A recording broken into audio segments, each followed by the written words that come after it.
All right, so we're going to get set up with our project, and I'm just going to go over the theme. So in this lesson, you'll have a download for the track calorie theme folder. It's also going to be in the main track calorie GitHub repo. You'll see a folder that's called _theme. That's the same as this.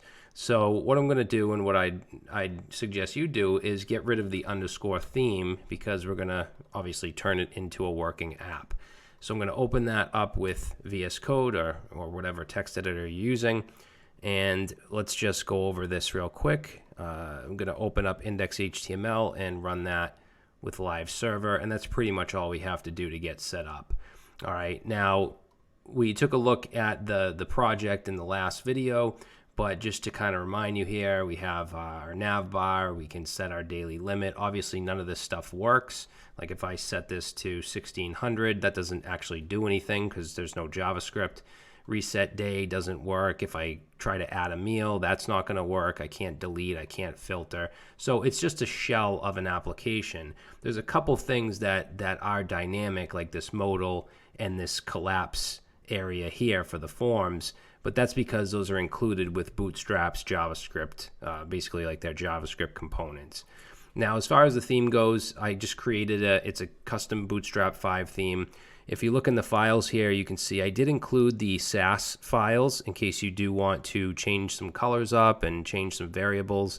If you go to variables.scss, that's where you can find all the Bootstrap stuff if you want to customize it.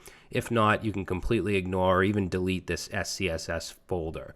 And then if we look in CSS, we have our compiled Bootstrap CSS, font awesome, and then just a custom style sheet with pretty much nothing in it if you want to add your own styles. And if we look in the JS folder, we have our Bootstrap JavaScript. That's how the modal and the collapse component work. And then app.js is where we're going to write our code, and you can see there's nothing there. Okay, so let's see, web fonts, that's just for font awesome. We have a favicon, and then I have a project diagram here of all the classes and methods and everything we're going to create. And I'm actually going to go over this diagram in the next video, but I wanted to include it here as well. And then the index.html, obviously this is our main interface, our HTML file.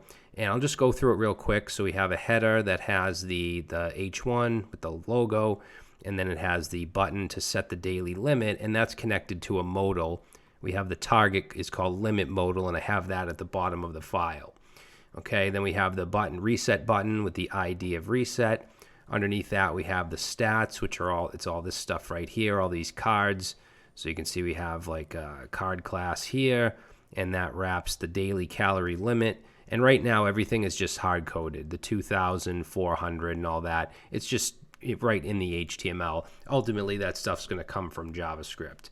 And we have IDs on all this stuff, so calories limit, calories total, calories consumed, calories burned. So we have to figure all that stuff out within our JavaScript and then output it here. Calories remaining. And then we have our progress bar. So basically this will go up and down based on your meals and workouts. Obviously meals will add to the calories. Workouts will take away from the calories. Okay, then we have our filter inputs. So we can filter workouts and filter meals. And then we have our items, which include the, let's see, we have the button for the forms. So add workout and add meal. And then the form, which just has a name, so either a meal name or workout name, and then either a meal calories or workout calories, depending on which one of these forms we're looking at. And then under that, we have all the items, which right now I just have two hard-coded for both workouts and for meals. So this is what an item will look like. It just has a card body, has a flow using Flexbox, and that's pretty much it as far as this goes. At the bottom, we just have the modal. This is the modal that opens when we click on this button here, and that's pretty much it. So in the next video, I'm going to go over the diagram a little bit. We're going to talk about exactly, what our classes are going to look like and so on, and then we'll start writing our JavaScript.